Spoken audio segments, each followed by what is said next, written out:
CM साहब आ रहे हैं। इसके अंदर नहीं जाएंगे बिना परमिशन के। इसके अंदर सुबह 5 बजे से जो तपस्या मोड़ है सामने देख रहे हैं, उधर पानी टंकी का मोड़ है।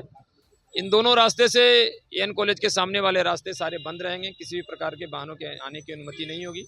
ऐसे खास करके जो बोरियों चौराहा के तरफ से भी हैं, जो इसमें गिनती में भाग लेने वाले कर्मी हैं, उन कर्मी को भी हम अनुरोध आपके माध्यम से करेंगे कि सीधे मोहनी मोड़ के रास्ते से आकर और इस रास्ता का प्रयोग करें। बोरियों चौराहा से कोई मोटरसाइकिल साइकिल के भी इस रास्ते में आने की अनुमति नहीं होगी। जो यहाँ मतगणना के कार्यक्रम में शरीक होने लोग आएंगे वो कहाँ पैदल आ सकते हैं, उन्हीं के लिए हम रास्ता बताएं।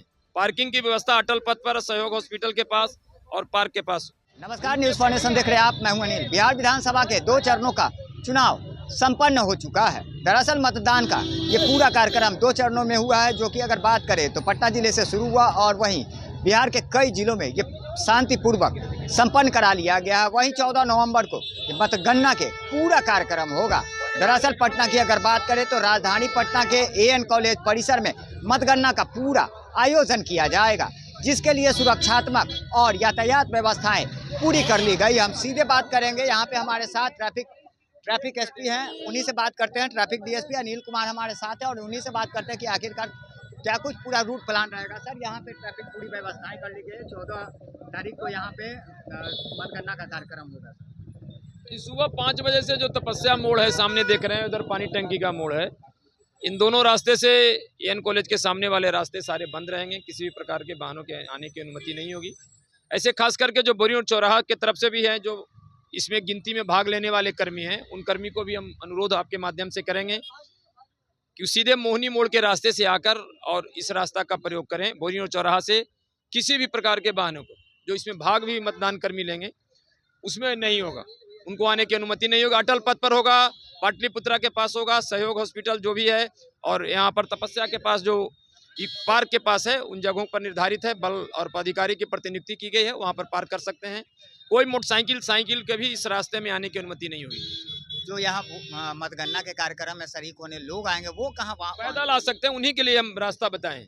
पार्किंग की व्यवस्था अटल पथ पर, सहयोग हॉस्पिटल के पास और पार्क के पास उनके वाहनों की पार्किंग की व्यवस्था की गई है। दूसरे के वाहन की पार्किंग व्यवस्था नहीं की गई है। अगर कोई अन्यत्र वाहन लगा देते हैं तो उस पर किस तरह? फिर क्रेन, हमारे पास क्रेन की व्यवस्था है।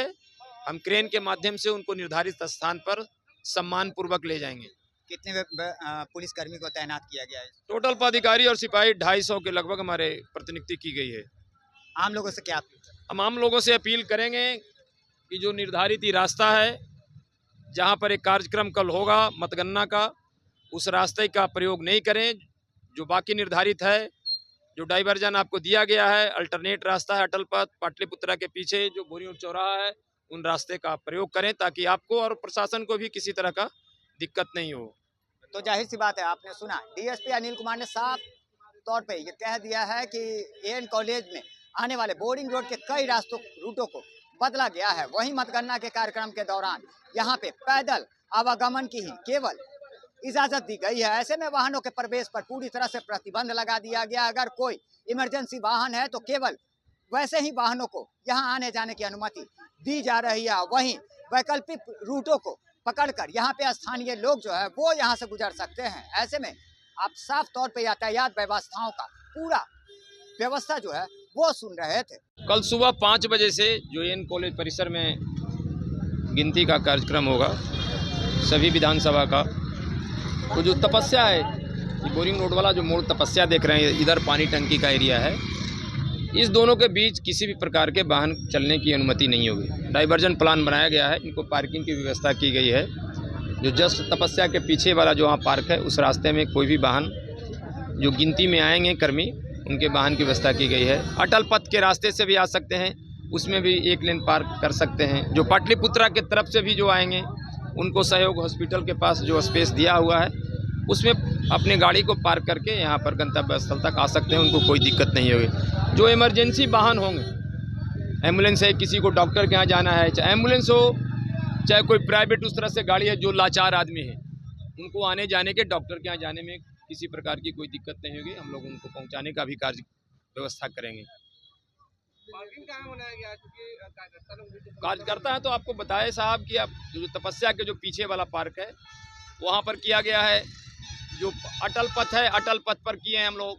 और सहयोग हॉस्पिटल के पास किए 3 जगहों पर पार्किंग की व्यवस्था की गई है, वहाँ अपने वाहन को पार्क कर सकते हैं, वहाँ पर सिपाही की प्रतिनियुक्ति की गई है, कोई दिक्कत नहीं होगी।